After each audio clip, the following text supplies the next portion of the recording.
What is up, you guys? Welcome back to my channel. Thank you so much for being here. If you are new here, please make sure you go ahead and slap that like button because it really helps support my channel. And also make sure you guys subscribe so you don't miss any of my future The Crown reactions, as well as music videos, as well as original music, as well as movie reviews, as well as a lot of fun things. If you want to be here, subscribe. And hit that notification bell because I don't really have a post schedule. I just post when I feel cute.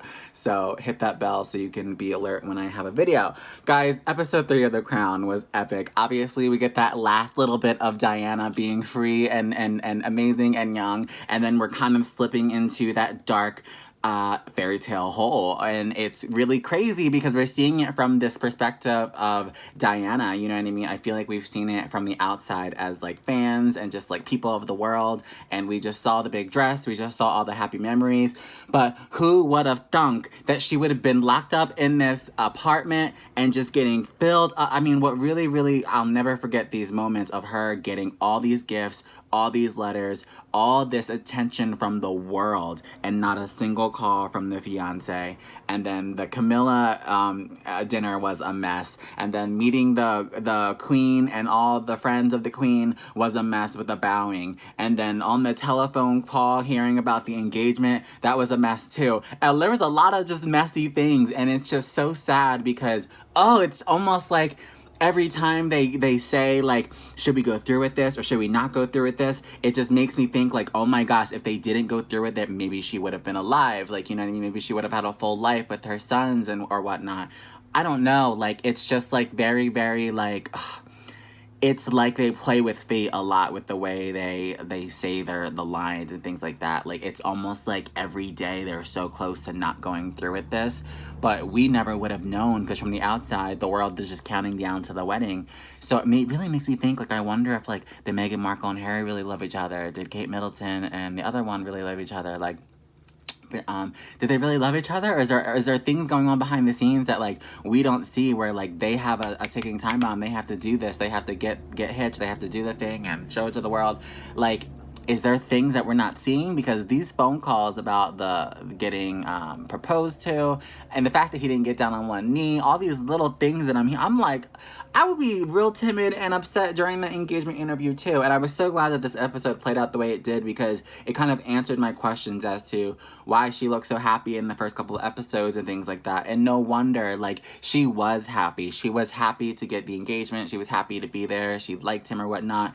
But it was the realization of that those feelings were not mutual is what affected her. And now I see that. Now I see the reasons on her, the look on her face and her body expressions and things like that was because of the loneliness she was going through at the castle and being by herself, and then being expected to come out and parade in front of large groups of people and take and interview reporters and stuff like that, and speak about something that, like, she frankly doesn't know much about, because she wasn't really in a long engagement, she wasn't really in a long relationship, she wasn't really in love with somebody that she knew well, you know, to sit there and have interviews about it. And that's the really sad part, is that so many people are in her face asking her questions, and that's what was really, like, upsetting her, is that, like, she didn't know, like, the answer, because she wasn't in a relationship that had those type of answers. She didn't know the depth.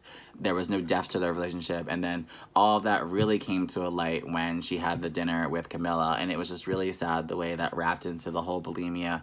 And for them to show all that, which is heartbreaking, because it just really showed how far, you know, how anyone goes, but specifically her, how far she went to be seen and be beautiful in this dress that everyone loves so much, and be the princess that they all want her to be. And you can tell the way she was sitting home, and, like, she thought herself as one way, but the way the world thought of her and wrote her letters and the way they portrayed her on the news was another thing. And it's like she's slowly stressed herself out to become the person that we created in our minds that this princess should be. And it really breaks my heart, because did Diana ever get to truly be Diana is the question. Like, was she always forced to become someone else once she was being groomed to become this princess?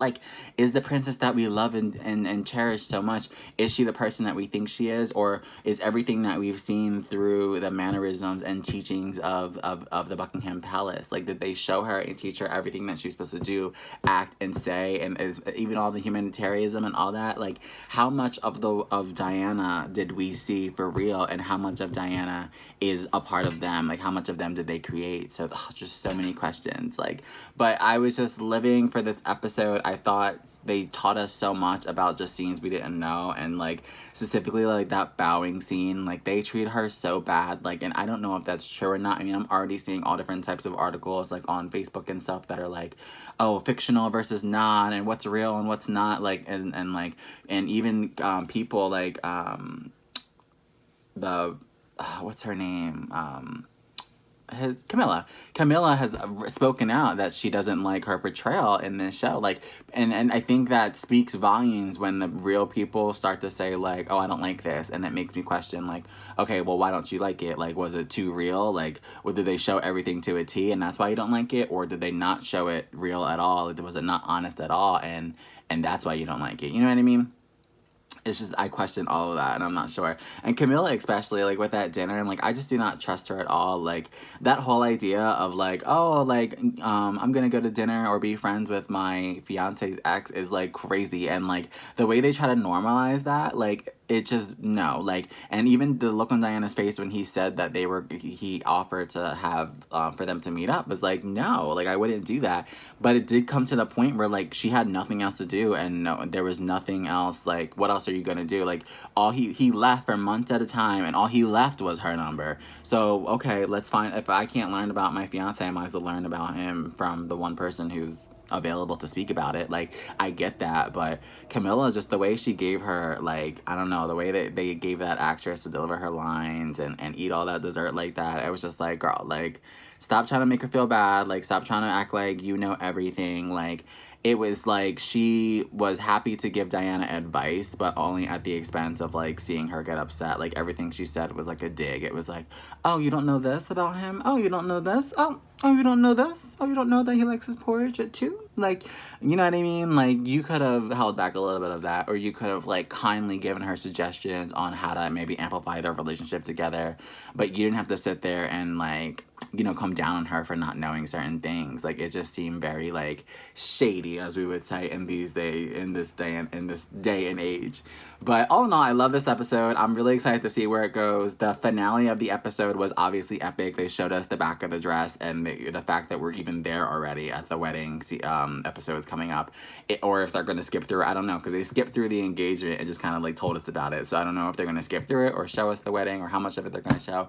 Hopefully they'll show a lot of it, because one of my favorite scenes of The Crown season 1 is the coronation, and I love seeing, you know, how they do their weddings, how they do these huge events, because I never watched them on TV, and obviously I wasn't there, so I would have never seen that coronation of the Queen way back then unless I saw it redone on the show, kinda. So I would like to see the wedding, because I never saw it on TV. Maybe it's on YouTube, I'm not sure. Let me know in the comments down below. I was very young. I was born in 91. I'm not sure when the wedding was, but I know when it aired, I was very young, so it wasn't something I was able to just kind of, like, pop on and enjoy. So, I mean, I want them to do, like, scene-by-scene montage of it in the show, so hopefully they will. But yeah, let me know in the comments down below what your favorite part of this episode was, or this season is so far. Let me know if you're watching with me, if you're enjoying these reviews. I really would like to know. And yeah, please slap that like button to support my channel, subscribe, and hit that notification bell so you don't miss a video. And I will see you guys in the next video. Bye.